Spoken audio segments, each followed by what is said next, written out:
இப்போது புதிய அறிமுகம் ஆச்சி ஹோட்டல் சாம்பார் 50 கிராம் ரூபாய் 20 மட்டுமே.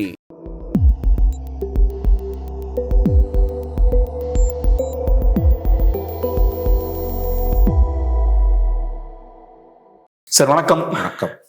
சார், இப்ப பங்களாதேஷ் பொறுத்தளவுல 2024 பெரிய ஒரு அரசியல் மாற்றம் அங்க ஏற்படுது. ஷேக் ஹசீனா அப்புறம் அங்க இருந்து இங்க தப்பிச்சு இந்தியாவுக்கு வந்துடுறாங்க. அப்புறம் 2 வருஷம் கழிச்சு இப்பதான் எலெக்ஷன்ஸ் நடக்குது. பெரிய எதிர்பார்ப்போட எல்லாருமே கேர்ஃபுல்லா வாட்ச் பண்ண எலெக்ஷன்ஸ் ஓரளவுக்கு நல்லபடியாகவும் முடிஞ்சிருக்கு. பிஎன்பி கட்சி ஜெயிச்சிருக்காங்க. தாரிக் ரஹ்மான் இப்ப பிரைம் மினிஸ்டர் ஆயாச்சு.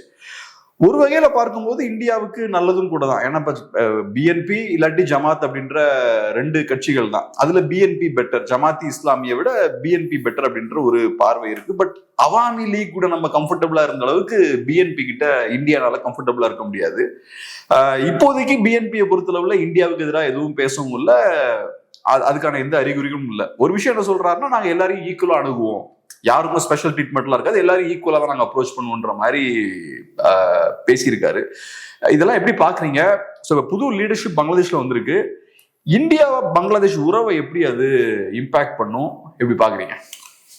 இல்லை, ஒரு ஸ்டேபிள் கவர்மெண்ட் அங்கே வர்றது இந்தியாவுக்கு நல்லதும்.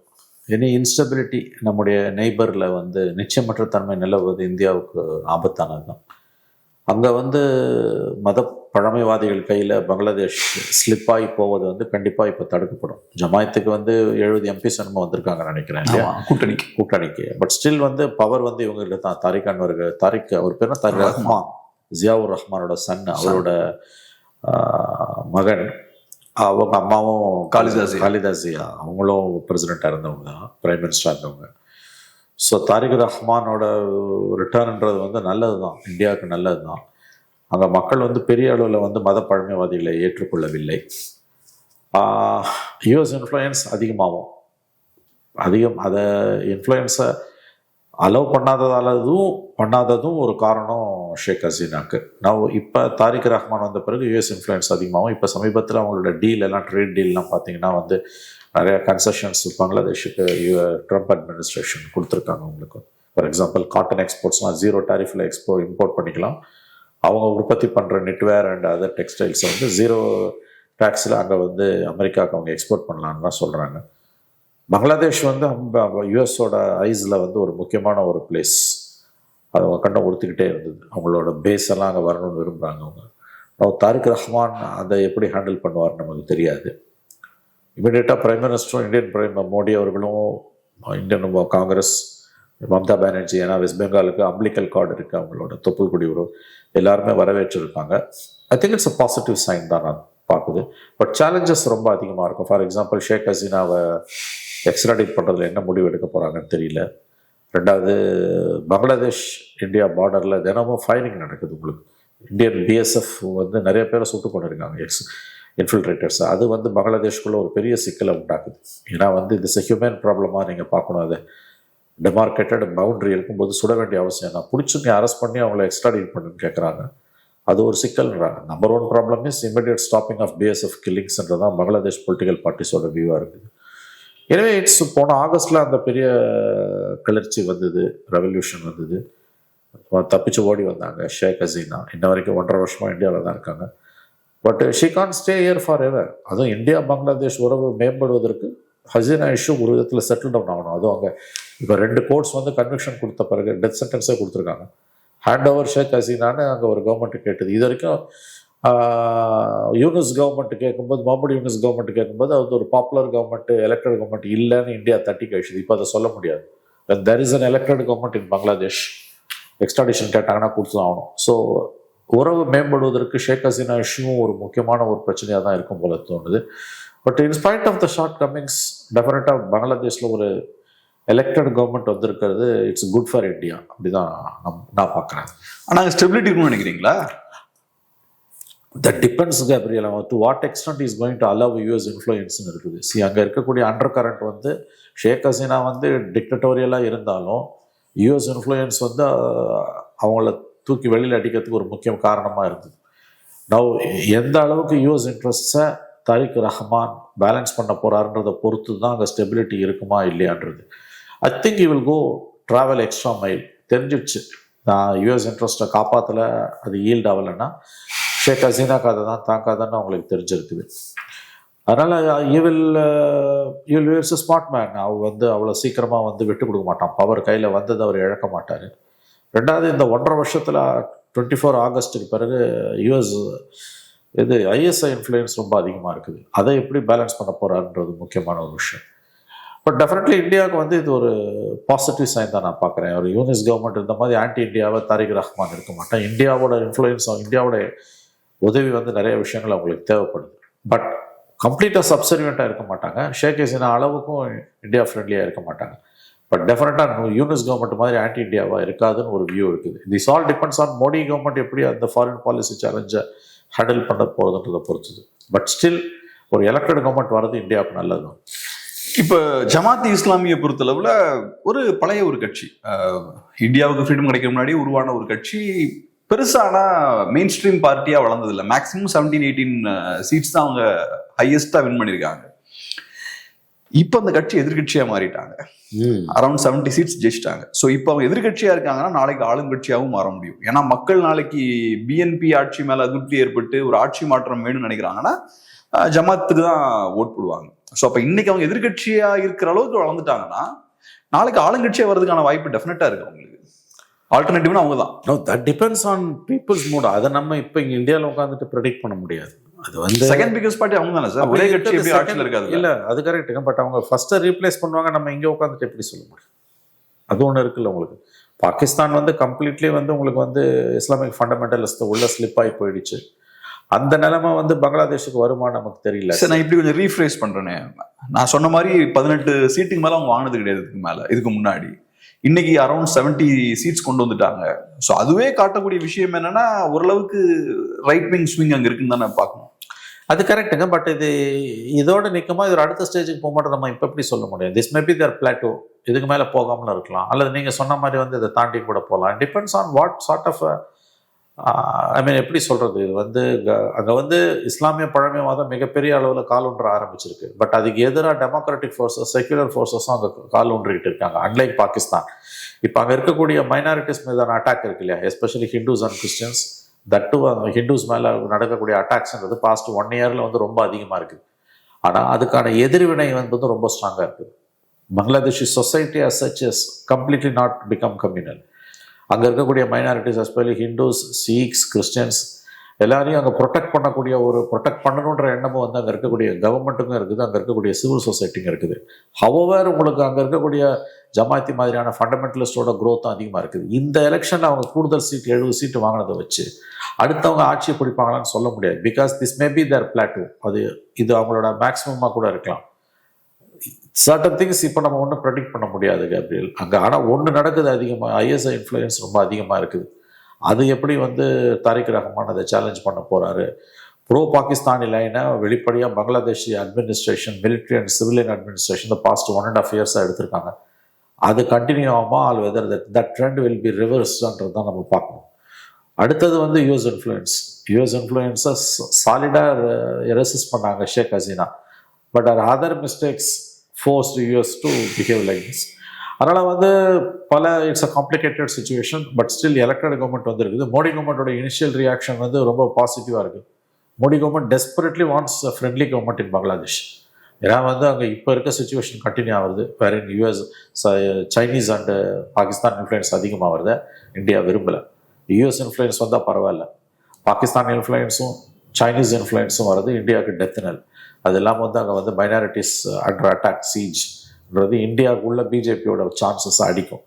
ஸோ ஒரு எலக்டட் கவர்மெண்ட் வந்து ஒரு அட்லீஸ்ட் ஒரு டெம்பரரி ரிலீஃபாக இருக்குன்னு தான் பார்க்குறாங்க.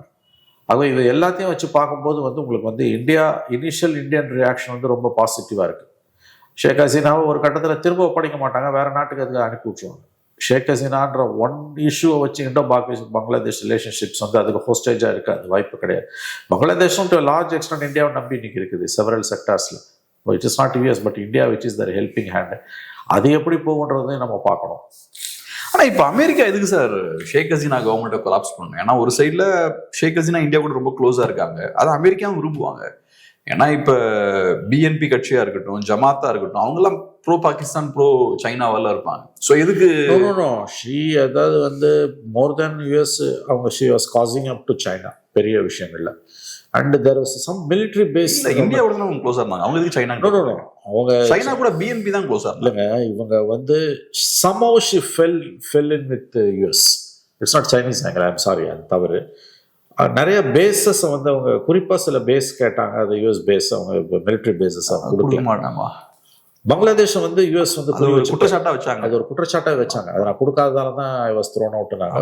ஓப்பனாகவே US was pressurising to part with some sort of US மிலிட்ரிக்கு வந்து அந்த பேஸ் கொடுக்கணுன்றதுல வந்து ரொம்ப தேவர் பர்டிகுலர். பட் அதை செய்கிற அதே நேரத்தில் வந்து she was brutally corrupt and dictatorial. She killed thousands of people. She is an enemy of the humanity. அதில் சந்தேகமே கிடையாது. She killed so many hundreds and thousands of people were killed in her regime. அந்த ஆஃபீஸர்ஸ்லாம் shoot பண்ண ஆஃபீஸர்ஸ்லாம் அவங்களுக்கு எதிராக டெப்போஸ் பண்ணி தான் she was awarded death sentence. anti-US பாலிசிஸை நீங்கள் ரொம்ப அக்ரெசிவாக எடுத்தீங்கன்னா தெருவில் தான் வந்து நிற்பீங்கன்றதுக்கு இது ஒரு உதாரணம். இந்தியாவிலேயே அதான உங்களுக்கு மன்மோகன் சிங்கோ மோடியோ இன்னைக்கு ட்ரேட் டீல் எல்லாம் ஒரு காம்ப்ரமைஸ் நோக்கி போகுது அப்படின்னா, whether you like it or not, you are after the collapse of Soviet Union 91 35 years, right? It's not anymore, it's not a bipolar world, it's a unipolar world. Any government இன்னைக்கு US ஹெகமனிக்கு ஈக்குவலாக சொல்லணும்னா ரஷ்யாவையும் சைனாவையும் சொல்லலாம். But ரெண்டு பேருமே வந்து ரெட்டான collision யூஎஸோட போக பயப்படுறாங்கல்ல. China it will take at least next 20 years to match US on many fields. Russia ரேஸ்லேயே கிடையாது. யுக்ரைன் வார ரன் பண்ணுறதுக்கு இரேனியன் ட்ரோன்ஸ் தேவைப்படுது, அவங்களுக்கு சைனீஸ் வெப்பன்ஸ் தேவைப்படுது. So US hegemony is now number 1 in the world. அது வந்து உங்களுக்கு பங்களாதேஷில் வந்து உங்களுக்கு வந்து ஷேக் ஹசீனாவால் வந்து அதை அலோவ் பண்ணலை. அவங்க ஷி ஸ்டுட் ஹர் கிரவுண்ட். அந்த நேஷனலிஸ்டிக் ப்ரைடு இருக்குது. But however her corruption and dictatorial attitude, several journalists were detained, killed, opposition was completely jailed. So she behaved like a ruthless dictator plus brutal corruption. அது உள்ளுக்குள்ள ஒரு anchor under current suppress ஆகி மேலே வரும்பொழுது US played its tricks. US intelligence was behind all those gimmick all those troubles அகேன்ஸ்ட்ன்றாங்க, which was true. ஒரே மாதிரி நடந்தது நேபாளில், ஸ்ரீலங்காவில், பங்களாதேஷில். CIA role was very very imminent. But ஒன்று தெரிஞ்சுக்கோங்க கேப்ரியல், நீங்கள் என்ன தான் யூஎஸ் சைனா எவன் பின்னால் வந்து உங்களுக்கு எதிராக அடித்தாலும், if you have true democracy in your country that will be your guardrail. Independent judiciary, independent reserve bank of banks, reserve bank, independent controller and auditor general of India, independent election commission, இதெல்லாம் constitutional bodies, independent media, இதெல்லாம் இருந்ததுன்னா உங்களுக்கு வந்து ஒரு என்னதான் US இன்ஃப்ளூயன்ஸோ any foreign influence, it can never throw out elected government. எங்கெல்லாம் elected governments இந்த மாதிரி தூக்கி எறியப்பட்டு பயந்து உயிருக்கு பயந்து அந்த ரூலர்ஸ் ஓடுறாங்கன்னு பார்த்தீங்கன்னா, இப்போ நம்ம சொன்னது எதுவுமே இருக்காது. ஜுடிஷரியை டேக் ஓவர் பண்ணுவாங்க, பேங்கிங் சிஸ்டத்தை டேக் ஓவர் பண்ணுவாங்க, எலெக்ஷன் கமிஷனை இன்ஃப்ளூயன்ஸ் பண்ணுவாங்க, சிஏஜியை கண்ட்ரோல் பண்ணுவாங்க, மீடியாவை சப்ரஸ் பண்ணுவாங்க இல்லை அழிப்பாங்க, மீடியாவை ஒன்று பிரைக் பண்ணுவாங்க இல்லை அழிப்பாங்க. இதெல்லாம் வந்து தீஸ் ஆர் ஆல் டெத் நல் ஃபார் டெமோக்ரஸி. இதுதான் நடந்தது. when you have a robust democracy, any dictator, however power he or she may be, ஜெயிக்க வாய்ப்பே கிடையாது. இதையே நம்ம கவனத்தில் வச்சுக்கணும்.